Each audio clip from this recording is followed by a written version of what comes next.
And another industrial unrest is looming in the health sector with the Medical Laboratory Professional Workers Union issuing a 14-day ultimatum to the Fair Wages and Salaries Commission to address their conditions of service concerns or phase thereof. The group is demanding fair working conditions, reasonable remuneration. Joining us now is Dr. Franklin Ni Amate Ama. He's the first Vice National Chair of this union, and they've threatened to go on strike. Dr. Ama, you're welcome to the pulse. Yes, Dr. Franklin Ama, if you can hear me, you're welcome to the pulse. Well, it has come to the point where we have to give a 14-day ultimatum to the Fair Wages and Salary Commission. You reckon that Fair Wages and Salaries Commission is the body mandated by law to engage workers on their conditions of service and also matters related to their remuneration. To that extent, as essential workers like medical laboratory professionals, one would have thought that when we have issues, it will come to the fore and they will be proactive to deal with it expeditiously. The last time we had an engagement to negotiate on our conditions of service was 26 October. And even that, there were several agitations before we were called to the table to start negotiations. Now, the point must be made that as medical laboratory professionals, we are convinced that it is beginning to appear that until we agitate, we are not called to the table. And so we are very much unhappy about the foot-dragging attitude of the Fair Wages and Salaries Commission when it comes to negotiations. Far in terms of, prompting them to respond to your demands, is there any response from the Fair Wages and Salaries Commission? Well, so the reason why we believe that they are not acting in fairness is that the last meeting we had on the 26th of October 2023, there was a tentative date for the subsequent meeting to occur, which was the 16th of November. Now, we showed up for the meeting only to be told that they did not confirm the meeting, so we shouldn't have come anyway.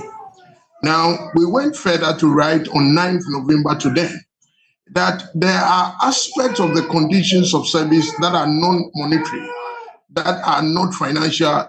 So issues like our job security, issues about leave, our work environment, do not have any financial implications, so to speak. And so let us form a subcommittee so that we can deal with these matters expeditiously, so that when we deal with the monetary aspect, which is normally contentious, we can have quickly a codified conditions of service for medical laboratory professionals.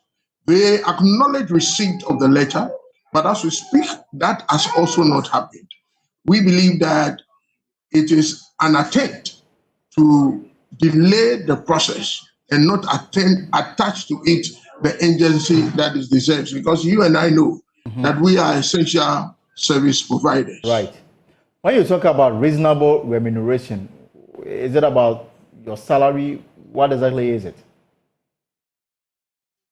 Well, so conditions of service has to do with other matters other than the salary. So for instance, as workers, if we deserve on-call duty, it is at the table that we decide whether we will get an on-call duty. When you do overtime, are you entitled to overtime allowance? All these things, uniform allowance, all these goes into the conditions of service.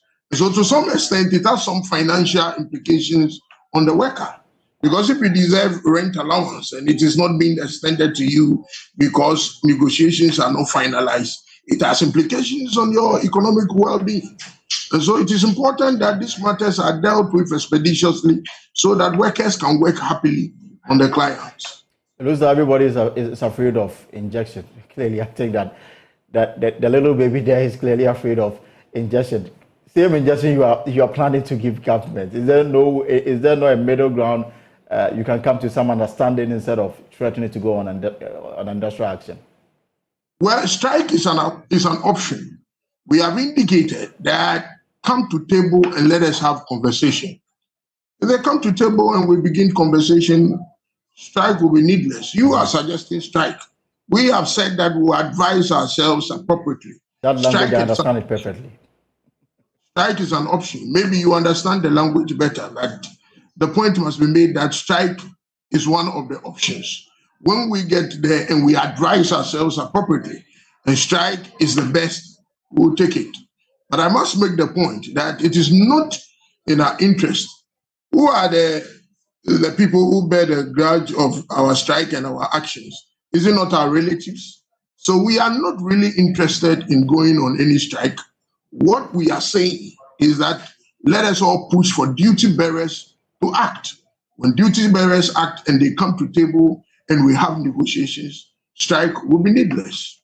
And you hope that within the 14 days that you've provided government notice, they will at least come to the negotiation table.